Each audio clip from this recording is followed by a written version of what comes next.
Hello, my name is Rye Williams. In this video, I will be describing how to load a new spool of wire into a wire feed welder. This video is for my PIDP 3240 class on digital media. I hope you enjoy it. Thank you. This is a fairly typical wire feed machine, also known as MIG, metal inert gas, also known as GMAW, which stands for gas metal arc welding.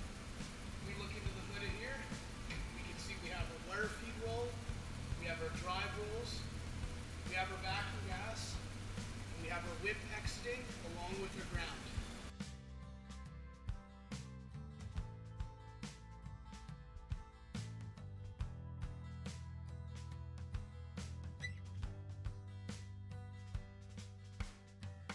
Before you pull the wire through the system back into the roll, you want to remove this nozzle. We can clean it out with your MIG pliers. Make sure there's no spatter buildup. This spatter buildup prevents backing gas from getting to the weld.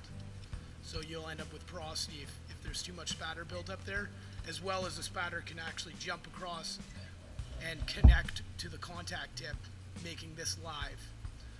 Okay? You don't want that. You want to snip this very clean,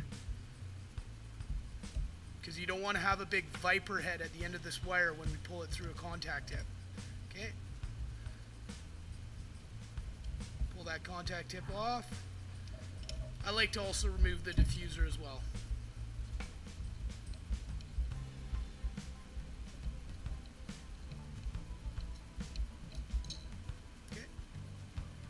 Next thing you're going to want to do is remove the tensioner, pull this up.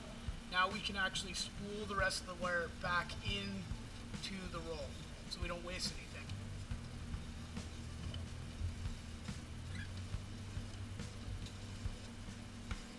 Notice how I'm holding with my left hand onto the wire, because the last thing you want is this wire to jump out. It'll cause what's called a rat's nest.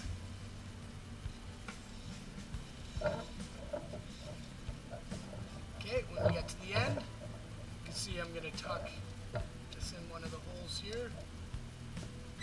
Perfect. This helps hold the roll on. You can see how that works. Okay, so we need to remove that, and then we can pull this roll off. We are going to be switching to another size wire. So these drive rolls often have two different sizes on them, but we will need to switch them around. So to do that, we need to swivel that there, pull it off, and you can see this one's 035.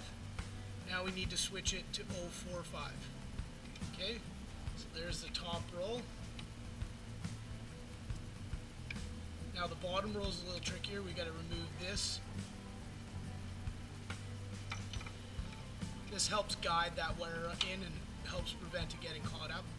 Then we need to switch that and flip this around. Okay, 045. 045 is the diameter of the wire. Okay, then remember to put this back in.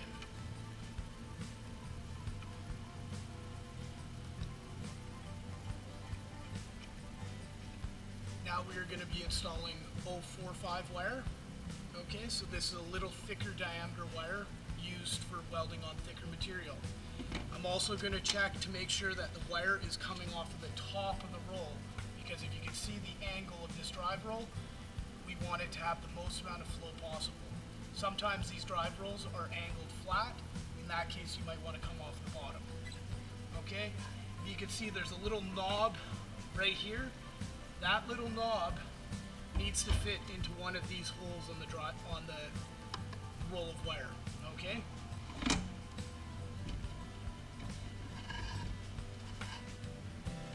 Perfect. And we need to make sure we put this back on. Last thing we want is this roll falling off and unspooling. It's a mess. So we're going to hold on to this wire and make sure we do not let it go. And then we're going to snip it off so that it's nice and clean. Perfect. Then Then what we're going to do is run it through here. Some of these are automatic feed, but I want to be able to show you that it's going to go into that drive roll and then through. Okay, once it's through and it's actually in the drive roll groove there, we can put down the top and put up our tensioner. Now we need to turn on the machine. So I'm going to keep on feeding it. Maybe turn up my wire feed speed a little bit, just to speed it along. See, it's rolling faster now. And then we wait until the wire comes out of this conduit.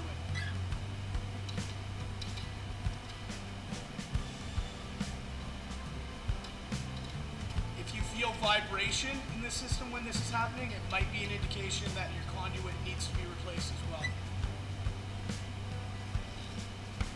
Good. There we go. Now that that's through, you want to make sure that there's no big hang-ups at the end of this wire, because that'll destroy a brand new contact tip if there is, okay? So make sure it's nice and smooth. Then we're going to put this into the diffuser.